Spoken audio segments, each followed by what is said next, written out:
now that I'm pruning the tops out of these eucalypt trees in the food forest, I've got about 50 ice cream bean seedlings right here in a bucket of water. They're all bare rooted. You should be snacking on raspberries when you're doing your chop and drop. No excuses. All right, you guys, here's the freshly pruned agroforestry system from 5 meters up in a eucalypt.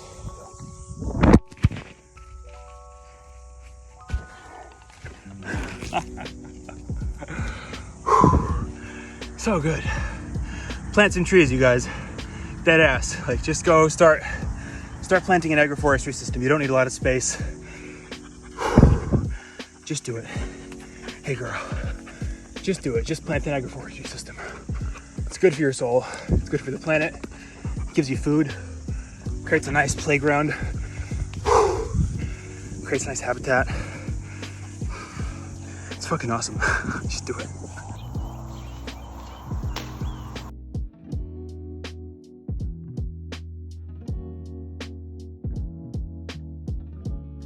What's going on, everybody? This is what the agroforestry system is looking like in the morning before I begin doing all the pruning. So let's see what it looks like afterward. You can see where the eucalypts are at. You can see how dense everything is. Come around to the front side. You can see it's all pretty dense. Start getting after it. And you can see I've already cut all the grass with the brush cutter, so I'll just rake that up at the very end after I do all the pruning.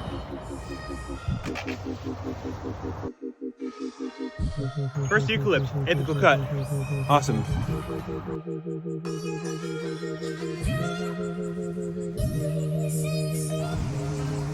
So now that I'm pruning the tops out of these eucalypt trees in the food forest, you can see why it's important, the order in which you prune things, right? If I had pruned all of the understory, if I had pruned all the Mexican sunflower and if I had really done a nice job and tidied all of this up and then began pruning heavy eucalypt limbs, this would come down and it would crush any young small seedlings down here. So the order in which you prune things, you want to start with the highest stuff first, whether it's these eucalypts or a couple months ago I was pruning this old plum tree just back here. And you want to make sure you're doing that in an order that makes sense so that you're protecting your valuable trees down in the understory. So leaving them a protective canopy while you're still doing these emergent canopy layer pruning cuts. So these are the Nitens eucalypts, and basically they're an emergent canopy layer right at the top of the food forest, meant to provide lots and lots of organic material to feed the system, to provide a little bit of shelter, especially in winter where we get some frosts. I don't want the bananas to get totally fried. Because we're in the middle of summer, I want to prune them really aggressively. We've just had a bunch of rain, so now I want to lock all that moisture into the ground with this organic material and all the other organic material that I'm going to prune from the Mexican sunflower, the comfrey, any other organic biomass accumulators, basically. That's what this is doing, and this is about 2 years old, and you can see the diameter there is about that thick. That's close to the maximum capacity of that pole pruner that I'm using. So they're about my guess is they're about close to 6.5 meters at this stage. Just manageable. I wouldn't recommend letting them get that much taller unless you have some really serious equipment.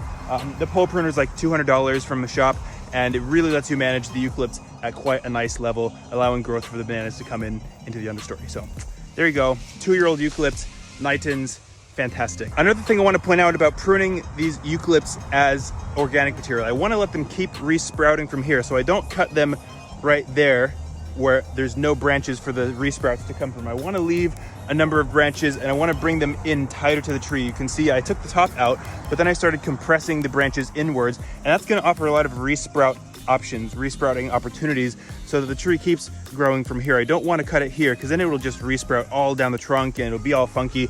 I want to keep it really organized. I want the organic material to be coming from up here. I want the understory to be nice and clear for the species to come up below it. And I want to be able to continuously cycle all that organic material, make it really easy to prune in the future as well. I'm really looking forward to seeing how these pruning cuts respond over the next couple months. Let's keep going. Let's keep smashing. We've got a few more to go.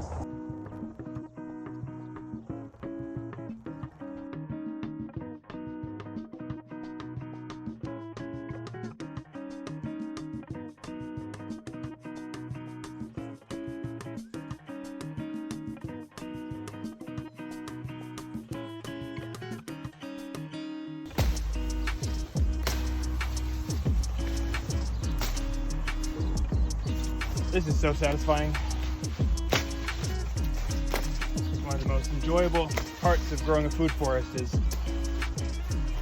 getting to chop things down with a machete.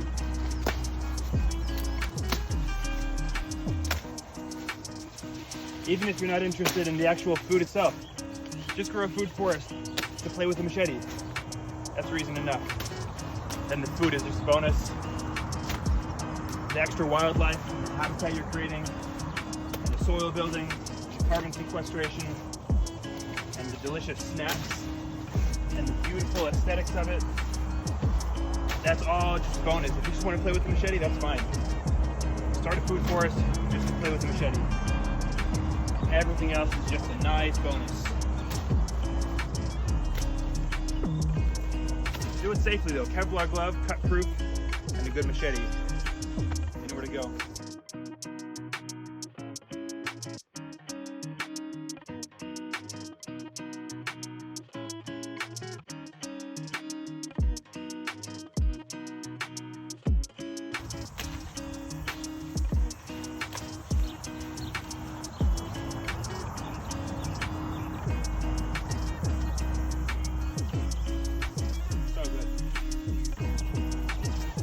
Snacking on raspberries as you're doing your chop and drop. No excuses.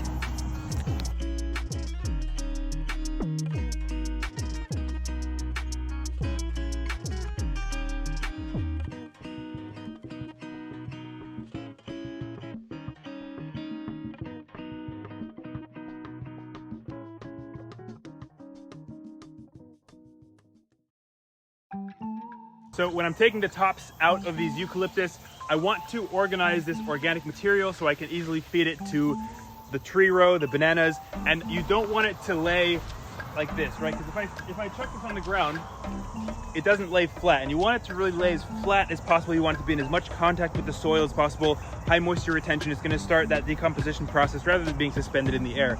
So the way I'm going to break that down is actually really simple. I'll show you.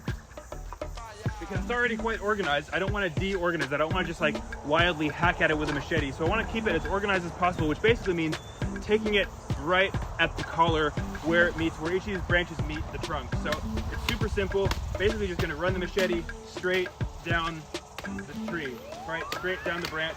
And then you're left with a bunch of really flat pieces. Very easy to organize and feed to your bananas. Check this out. Boom. And here we go. First row is entirely done, fully managed. Everything's pruned. All the organic material is tucked in. Eucalyptus nicely stratified.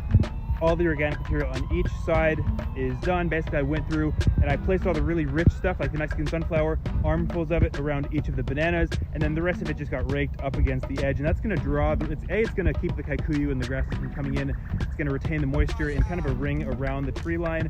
And that is actually going to draw, it's going to draw a lot of organisms and things to, like, you know, begin that decomposition process, but also it's going to draw the tree roots out, right? It's going to draw the tree roots towards where that moisture, where that nutrients is.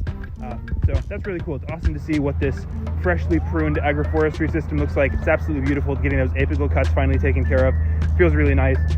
Next on the list, I've got a couple systems just back, a couple more rows that have not yet been managed. You can see the difference, a lot more dense.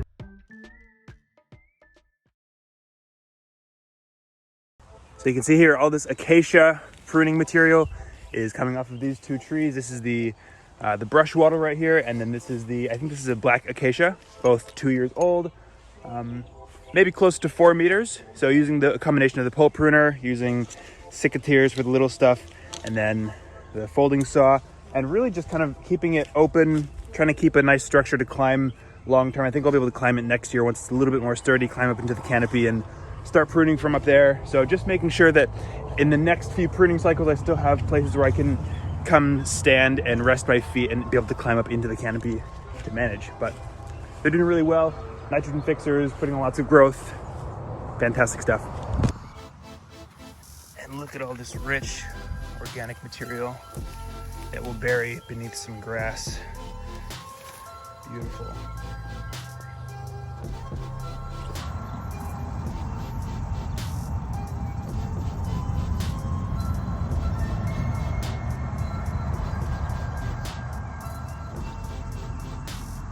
So I've got about 50 ice cream bean seedlings right here in a bucket of water. You can see they're all bare rooted. They've been sitting in an air prune bed for the last 8 months or so, growing from seed.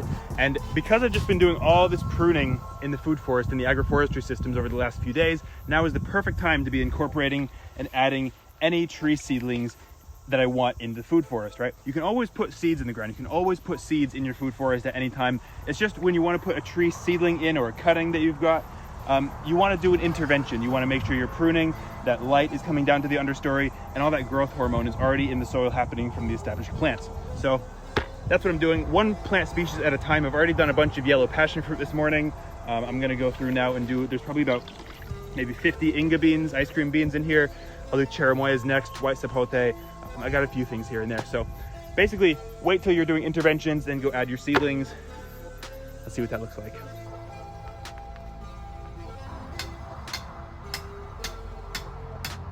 So the way I'm planting these trees, basically I've got this narrow pipe, pole, and a hammer.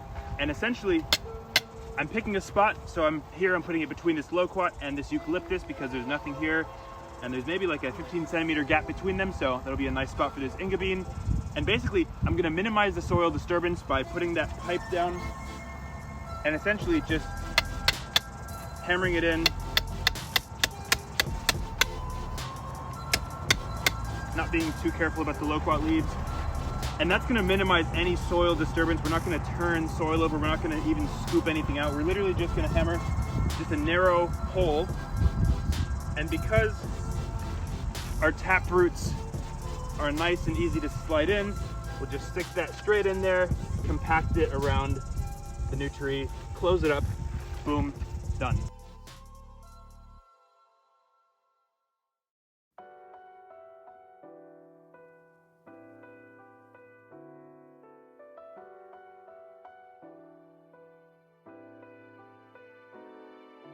All right, I really can't stress this enough, you guys.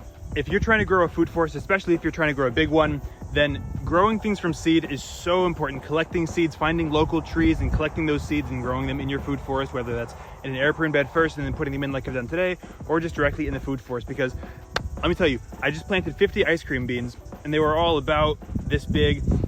That would have cost at least $1,000 to do that. Whereas realistically, it was free for me. It was free because I took the time to find the trees, collect the seeds, and have an air prune bed to put them in. And then it was pretty much hands off for the last 8 months until today. So go collect seeds, go find seeds, go talk to your friends who have trees or who might know about trees, travel around, look for trees. You can really, really, really save costs on your food forest by just collecting things from seeds, growing them, and then you can do things at scale. You have better genetic lottery rather than just buying one, praying it survives. So